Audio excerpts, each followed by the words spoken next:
Cuando era modelo, no lo quería. Cuando fue famoso, lo detestaba. Lo suyo era la pasión por la velocidad, tanto en las películas como en su vida real. Y de esa manera, falleció. Tenía apenas 40 años. Y era una estrella, gracias a la saga Rápido y Furioso. Esta es la historia de vida de Paul Walker y te invito a que la veas completa. La adrenalina que le provocaba subirse a un coche, adaptarlo a su gusto y manejar a alta velocidad, no lo comparaba con ninguna otra cosa. Lo apasionaba. Y el peligro no lo atemorizaba, prefería no apelar a un doble de riesgo para filmar las escenas de acción de sus películas cuando debía conducir un vehículo, aunque terminaba pagando el precio.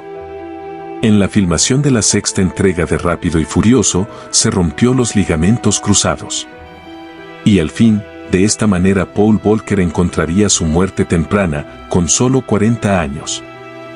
No sucedió en un set de filmación, pero sí, sobre un auto deportivo. Aunque él no estaba al mando. En la madrugada del 30 de noviembre de 2013, el Porsche que manejaba el piloto, Roger Rodas, amigo suyo, chocó contra un poste de luz y luego contra un árbol. Las llamas se apoderaron de la escena. Paul viajaba en el asiento del acompañante. Cuando los bomberos llegaron al lugar, no pudieron hacer nada. Walker había saltado a la fama al interpretar a Brian O'Connor, emblemático personaje de la saga. Si bien ya tenía una trayectoria respetada sobre sus espaldas, sacó a relucir todo su carisma en las diferentes películas de acción, con autos potentes como plato principal, que realizó junto a su colega y amigo Vin Diesel. Y se convirtió en una estrella de Hollywood. Su partida causó una gran desazón entre sus colegas, familiares y admiradores. Quien vivió este tormento fue Meadow, su hija.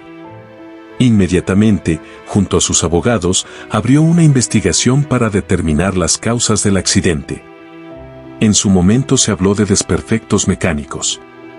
Un año más tarde la justicia desestimó las especulaciones, comprobó que el accidente se debió a que Rodas circulaba a más de 150 km/h cuando la velocidad máxima permitida en ese lugar y advertida en los carteles de tránsito era de 70.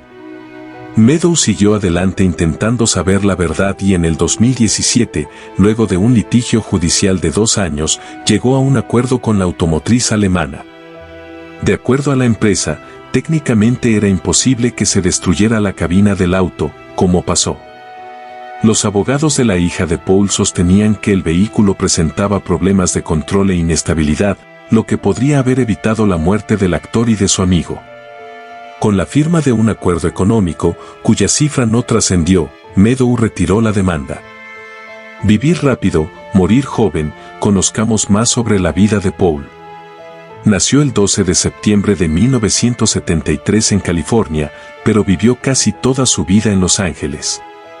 Puntualmente desde 1991, cuando luego de terminar sus estudios en una escuela cristiana se mudó para continuar camino en la universidad. En su infancia nunca se dio grandes lujos, al contrario. Su mamá, Cheryl, había sido modelo, y su padre, Paul William, boxeador profesional, salió campeón 2 veces en la categoría guantes de oro, pero se retiró de la actividad a una corta edad. En el momento en el que comenzó sus estudios, Paul empezó a trabajar como modelo gracias a la intervención de su madre, que hizo algunos anuncios publicitarios. Según recordó en alguna entrevista, modelar no le gustaba demasiado, pero lo hacía porque con ese dinero podía costear su carrera.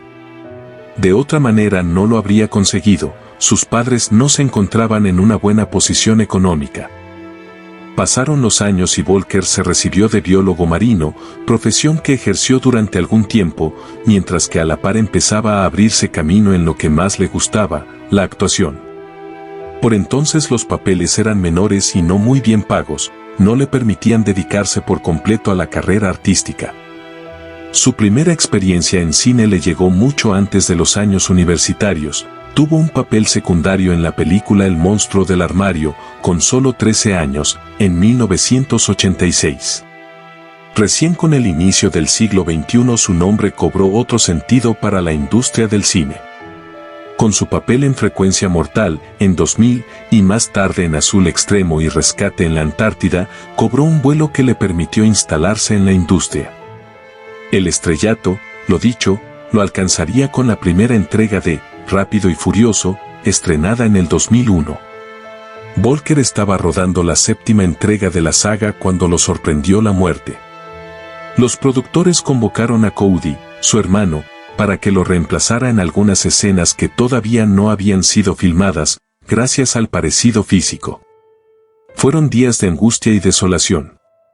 Los ánimos no eran los mejores, pero se propusieron finalizar el filme para rendirle una suerte de homenaje. Y no resignar los millones de dólares invertidos, claro. En Rápido y Furioso, Paul reunió sus dos pasiones, la actuación y los autos. Siempre renegó de la fama, pero a su vez, disfrutaba del dinero gastándolo en autos. No era un simple fanático, sino un entendido en la materia, había heredado la pasión por los coches de su abuelo, que también fue piloto. Llegó a ser piloto profesional y hasta integró una firma, AE Performance, que se dedica a la modificación de automóviles, además de la fabricación de piezas para motores de alto rendimiento. En rigor, Volker era el dueño, pero trabajaba a la par de sus empleados cuando estaba lejos del set de filmación. Nunca se creyó el papel de celebridad. En los tiempos libres, si no estaba en su empresa, su lugar en el mundo era el taller mecánico de un amigo de toda la vida. Disfrutaba a más no poder desarmar motores y engrasarse. Una de sus frases favoritas era: todo el tiempo pienso en casarme, sé que en algún momento tengo que hacerlo. Pero también pienso mucho en mis autos y eso me hace dudar. Con la popularidad y una cuenta bancaria que fue en aumento, Paul se convirtió en coleccionista. Tenía más de 30 autos, todos deportivos, una Ferrari 360, varios BM, un Toyota Supra, un Nissan Skyline, entre otros. La joya de su cochera era un Porsche Carrera GT, en esa máquina perdió su vida. También poseía algunas motos. Con una de ellas había tenido un grave accidente del que pudo recuperarse en el 2008. Otras de las curiosidades que nos lleva a la época en la que aún no estaba definido, que le iba a deparar el destino, nos traslada a fines de los 80. En aquellos años se quiso inscribir en el ejército de los Estados Unidos, no ingresó. Según contó en alguna ocasión, su objetivo era ser parte de la Guerra del Golfo, que comenzó en agosto de 1990 y terminó un año o más tarde.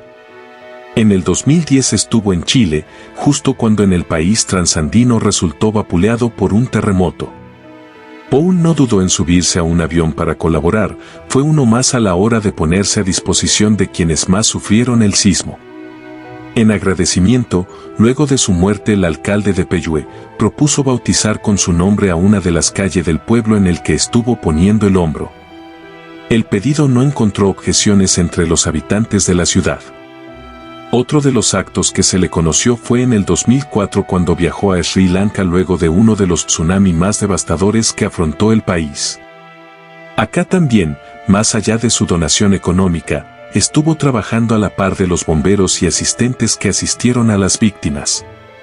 Paul dijo: me gusta mi profesión, pero no me gusta la fama. Me gustaría levantarme un día y ser un desconocido, poder salir con mi hija, ir a una plaza y que no me molesten. Sería algo muy lindo. Esto lo dijo en una entrevista cuando comenzó a pasar más tiempo con Meadow, fruto de su relación con Rebecca Soteros, con quien nunca convivió pero siempre mantuvo una buena relación. La nena vivía con su madre en Hawái, hasta que en el 2012 se fue a vivir con su papá a California. Iban juntos a todos lados, también a los estudios de filmación. Meadow disfrutaba viéndolo en escena. En lo mejor del reencuentro, se produjo el fatal accidente. Meadow tenía solo 15 años cuando ocurrió. Desde entonces, no ha dejado de recordarlo. En sus redes sociales suele compartir material inédito con sus seguidores. Recibir el cariño de quienes querían a su padre la llena de gratitud. Una de las fotografías que posteó de su padre es de 1986, en pleno trabajo como actor. Se trata de una imagen de sus inicios en el cine, cuando apenas era un niño. Las postales en las que Meadow aparece con su papá son moneda corriente, siempre lo tiene presente. Por lo contrario, no aparece fotos en su Instagram con su mamá. Cuando Paul falleció, Meadow regresó, por disposición de un juez, a la casa de su madre. Esto generó un gran revuelo. La prensa estadounidense sostuvo que Rebecca no estaba en condiciones de criarla. Hasta llegó a afirmarse que se había mudado con su padre porque su mamá no podía tenerla. En este sentido, quien sirvió como gran apoyo es Diesel. El actor se propuso estar pendiente de la hija de su gran amigo y así lo está cumpliendo desde que consiguió ser su tutor. Vin y su mujer, la modelo mexicana Paloma Jiménez, son padres de 3 hijos y Meadow ya es una hermana más, una integrante que supo adaptarse al nuevo hogar gracias al amor que recibió. Meadow, quien también heredó las ganancias de su padre, va por la vida con vuelo propio. Trabaja como modelo y creó la fundación que lleva el nombre de su padre, Paul Volcker Foundation. Uno de los propósitos de la ONG es el cuidado de la vida animal y la protección de los océanos, 2 de las preocupaciones que tenía el actor. Esta es la historia de vida de Paul Volcker, sus inicios en la actuación y el amor que sentía por su hija, nos inspira a ser mejores personas. Su trágica muerte nos recuerda que debemos estar siempre cerca de la gente que amamos. Paul así lo hizo. Si te gustó el video, suscríbete al canal y te espero en la próxima historia.